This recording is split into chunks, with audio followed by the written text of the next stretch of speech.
How many of you all have ever dealt with the imposter syndrome? Anybody know what the imposter syndrome is? You know, it's that idea where when you show up somewhere or you're trying to do your job or you're new to an environment and you think that maybe you just don't belong. You know, imposter syndrome at times it manifests itself in the way of feeling like you aren't good enough, feeling like you aren't qualified for that job. Whatever that might look like for you, guess what? I've experienced that. And I recently was talking about this when I was putting on a half-day workshop, and in between one of the breaks, a gentleman came up to me and he was almost in tears explaining to me what it meant to hear a man, a male, in a position that I'm in and serving in the roles that I serve in, talk about having that imposter syndrome.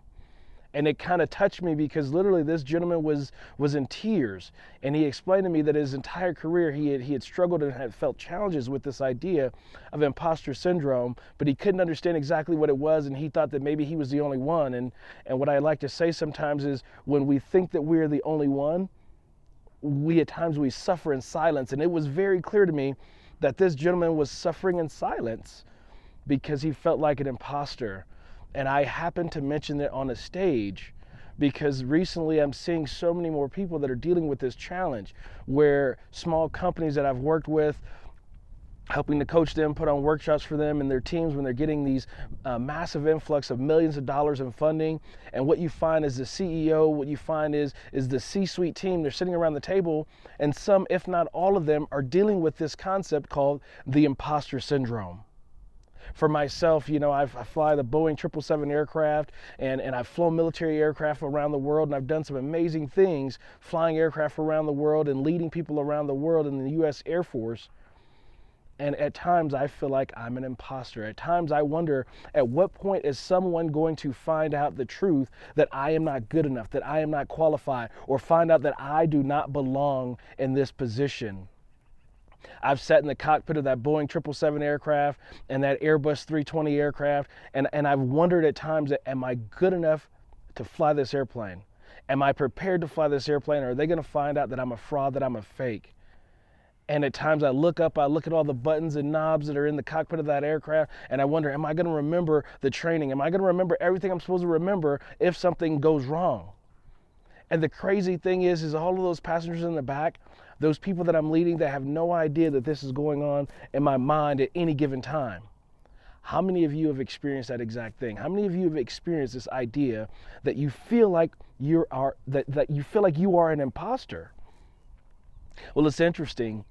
In the midst of having one of these moments a couple of years ago, a friend and mentor, they basically sat me down and they said, well, Jason, here's the thing.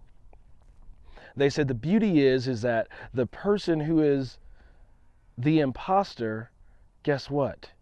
They don't have imposter syndrome because they know that they are the imposter. And I thought that was absolutely profound. But so many of us that are actually putting in the work, so many of us that have the right training, so many of us that have the processes that supports our training, we are where we are supposed to be. You right now, you are where you are supposed to be. You are in the position that you were supposed to be in, and you are not an imposter.